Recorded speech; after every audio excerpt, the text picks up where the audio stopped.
Hello friends, तो स्वागत है आपका मेरे इस यूट्यूब चैनल पर। तो आज की वीडियो में मैं आपके साथ कोई डिज़ाइंस नहीं शेयर करने वाली हूँ। बस मेरी जो स्टिचिंग रिलेटेड स्टोरी है, मतलब मैंने कैसे ब्लाउज सीखा, वो सब आपके साथ शेयर करूँगी इस वीडियो में।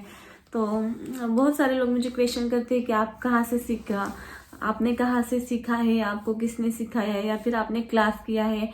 तो इसके सब जवाब इस वीडियो में है। तो सबसे पहले जो मैंने स्टिचिंग की स्टार्टिंग की थी, वो मैं 11th स्टैंडर्ड में थी, तब से ही मैंने शुरू कर दिया था। तब से मैंने ब्लाउज स्टिच करना नहीं सीखा था। पहले मैंने जो साड़ी में पिको फॉल होता है, फॉल लगाना, वो स्टार्ट किया था। तो सबसे पहले मैंने फॉल लगाना, पिको करना वो सीखा, क्योंकि मेरी मम्मी पहले ब्लाउज स्टिच करती थी और उनके पास बहुत सारे कस्टमर आते थे। इतने कस्टमर कि मम्मी को मतलब रात को 4 बजे 3 बजे उठकर ही कस्टमर्स का काम करना पूरा करना पड़ता था। तो मैं बस थोड़ी बहुत हेल्प करना चाहती थी मम्मी को, तो इसलिए मैंने बस पिको करना, फॉल करना, ये सब काम थोड़ा बहुत सीखा था जब मैं 11th स्टैंडर्ड में थी। तो उसके बाद मुझे मम्मी बिल्कुल भी करने नहीं देती थी, क्योंकि मेरी मम्मी कहती उससे बहुत कमर दर्द होता है, ऐसा वैसा, तो प्लीज ये काम तुम मत सीखो, आप लोग पढ़ाई करो। बस यही कहती थी। मम्मी मुझे बिल्कुल भी सिखाती नहीं थी और करने भी नहीं देती, तो मैं बस मेरे मन से ही करती थी। तो वहां से मेरी स्टार्टिंग हुई थी। और उसके बाद मैं जब तो उसके बाद मैंने जब कॉलेज में एडमिशन लिया, तो मुझे कॉलेज से ज़्यादा वो काम ही करना पसंद था, क्योंकि उससे सिलाई भी आती थी, पैसे भी, मतलब पैसे भी अच्छे खासे आते थे अगर हम काम करेंगे तो। और मेरी मम्मी को भी बहुत सारी हेल्प हो जाती थी। तो मेरा मतलब जो मुझे ऐसा लगता था ये सीख कर मैं क्या करूँगी, मुझे ये काम आता है तो मैं इससे अच्छा खासा पैसा कमा लूँगी। तो मेरा जो मतलब सीखने का इंटरेस्ट था वो थोड़ा थोड़ा कम होता जाता था, और स्टिचिंग में मेरा इंटरेस्ट ज़्यादा बढ़ने लगा। लेकिन मेरी मम्मी मुझे बहुत बोलती थी और वो काम बिल्कुल करने नहीं देती, और सिखाती भी नहीं थी। जो मैंने ब्लाउज आज सीखे हैं डिजाइन्स, मुझे मम्मी ने बिल्कुल भी सिखाए नहीं थे, क्योंकि मम्मी को ऐसा लगता ही नहीं था कि मैं वो काम करूं। इसलिए मम्मी ने मुझे कुछ नहीं सिखाया था तब। लेकिन मैं क्या करती थी, जो मेरी मम्मी काम करती थी उसे देख देख कर मैंने सीखा पहले। तो मैंने पहले ब्लाउज नहीं सीखे, फिर पहले मैंने ड्रेस स्टिच करना सीखा, क्योंकि मुझे मेरी मम्मी ब्लाउज पर काम नहीं करने देती थी, क्योंकि कस्टमर्स के ब्लाउज रहते थे और मम्मी मुझे सिखाती भी नहीं थी। तो जो मेरे ड्रेस मटेरियल्स होते थे, जो हम अपने लिए खरीदते थे, तो मैं उससे कट करके स्टिच करके देखती थी मशीन पर, क्योंकि वो मेरा खुद का मटेरियल था। तो खराब भी हो गया तो मुझे कोई प्रॉब्लम, मतलब तब ऐसा लगता नहीं था कि वो खराब हो जाएगा। मैं जो मुझे खुद पर कॉन्फिडेंस था कि मैं कैसी भी स्टिच करके पहन लूंगी। तो मैंने खुद के जो मटेरियल्स थे, ड्रेस मटेरियल्स, पहले उन पर ट्राई किया।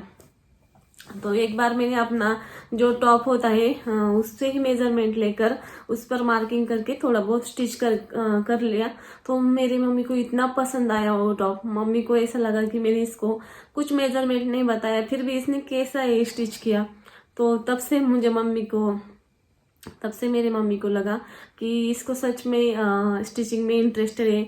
तो मैंने अपने पहले खुद के ड्रेस स्टिच करना स्टार्ट किया था। तो पहले तो मैं खुद के ड्रेस से ही सीखी, क्योंकि मम्मी ने मुझे कुछ सिखाया नहीं था। मैंने पहले ड्रेस सीखना स्टार्ट किया। मैंने खुद के टॉप बनाए, और पहले तो मैं मेरे ड्रेस मटेरियल पर ही बनाती थी। उसके बाद मम्मी को बहुत काम आता था, तो मम्मी को लगा चलो इसको इंटरेस्ट है। तो मम्मी को बहुत काम आता था, तो मम्मी को लगा चलो इसको भी इंटरेस्ट है करने में। तो मम्मी थोड़ा बहुत मुझे जो बैक गले की डिजाइन होती है वो करके मतलब देती थी वो करने को। वो मम्मी कहती थी कि तुम बैक का जो गला है वो मुझे जोड़ कर दे दो, मैं आगे का कटोरे वगैरह कर दूंगी। मतलब फिटिंग, मम्मी ये कहती थी कि लेडीज को फिटिंग अच्छी से चाहिए, अगर तुम करोगी तो गलत हो जाएगा, ऐसा मम्मी मुझे बोलती थी। तो मम्मी सिर्फ मुझे बैक डिजाइन बनाने देती थी। तो मेरे बैक डिजाइन इतने लोगों को पसंद आते थे, तो मम्मी से ज्यादा लोग मुझे ही कहते थे कि तुम मेरा ब्लाउज स्टिच करो, तुम मेरा ब्लाउज स्टिच करो। तो मम्मी को ऐसा लगा कि सच में इसके ब्लाउज लेडीज को काफी पसंद आ रहे हैं। तो थोड़ा बहुत मैंने उससे सीख लिया। फिर मेरी शादी हो गई। तो शादी के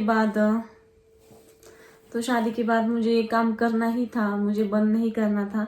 तो मैंने ये काम स्टार्ट कर तो मैंने ये काम ज़्यादा करना शुरू कर दिया। मतलब इसकी सिलाई भी काफ़ी अच्छी खासी आती है। अगर हम जितना काम करोगे, हम जितना काम करते हैं उतने हमें सिलाई आती थी। तो मुझे इस काम में बहुत ज़्यादा इंटरेस्ट था, क्योंकि मुझे ऐसा लगता था कि मैं 250 सिलाई लेती हूँ, तो मैं दिन में 2 ब्लाउज स्टिच करके 500 रुपये तो आराम से कमा लूँगी। तो बहुत सारे लोग जॉब पे जाते हैं, तो उनको पहले 15-20 हज़ार स्टार्टिंग में देते हैं। तो मुझे यही अच्छा लगने लगा। तो मैंने पहले ब्लाउज स्टिच किया, फिर डिज़ाइंस के सिलाई ली। उसके बाद मैंने क्लास भी लेना शुरू किया था। तो मैंने बहुत सारे लेडीज़ को सिखाया। मुझसे भी बड़ी लेडीज़ थी मेरे पास सीखने को। तो ऐसे ही मेरी स्टिचिंग रिलेटेड ये स्टोरी थी। और उसके बाद मैंने अपना खुद का तो उसके बाद मैंने आपके साथ डिज़ाइन शेयर करना स्टार्ट कर दिया। तो इस तरह से मैंने डिज़ाइंस बनाना सीखा और आप लोगों के साथ भी शेयर किया, और आप लोगों ने भी उसे बहुत ज़्यादा पसंद किया। तो उसके लिए थैंक यू, दिल से थैंक यू। तो ऐसी मेरी जर्नी रही थी, मतलब स्टिचिंग रिलेटेड। और वैसे ही काम तो बहुत अच्छा है, क्योंकि इससे सिलाई भी काफ़ी ज़्यादा अच्छी है। थोड़ी बहुत मेहनत ज़्यादा है, मेहनत करनी पड़ती है, लेकिन पैसे भी अच्छे से आते हैं। हम जहाँ रहते हैं वहाँ पर तो कम है, लेकिन सिटी में बहुत सारे लोग अच्छा खासा कमा लेते हैं। और लेडीज अगर एक काम करे तो उनको कहाँ, मतलब काम ढूंढने की भी जरूरत नहीं पड़ती। तो मैंने बहुत सारे लेडीज को देखा है कि घर बैठे हमें कुछ काम चाहिए। तो अगर ब्लाउज अगर आप सीख जाते पहले, तो आज बहुत ज़्यादा फायदा होता। मतलब जो लोग ब्लाउज सीखते हैं, मतलब स्टिच भी करते हैं, उनको ही पता है कि वो घर बैठे अच्छा खासा कमा भी लेती है, और उनको बाहर जाकर काम ढूंढने की भी जरूरत नहीं पड़ती। मतलब ये काम बहुत ही ज़्यादा अच्छा है हम लेडीज़ के लिए। तो इसलिए मुझे ये काम करना बहुत पसंद है, और मैं हमेशा करती रहती हूँ ये काम। जब से मैंने 11th स्टैंडर्ड से शुरू कर दिया था सीखना, तो आज तक लेकर मैं कर रही हूँ। और सच में मुझे ये काम करना बहुत ही ज़्यादा पसंद है। लेडीज़ होती है कि वो अपने प्रॉब्लम शेयर करती है कि हमें काम चाहिए। तो मुझे लगता है कि ऐसा घर बैठे अगर कुछ काम सीख जाए आप पहले, तो 1-2 साल लगते हैं, लेकिन आप बाद में अच्छा खासा कमा भी लेते हैं। तो ये काम बहुत ही अच्छा है हम लेडीज़ के लिए। तो बस यही बताना था आप लोगों को। वीडियो पसंद आए तो लाइक शेयर ज़रूर करें।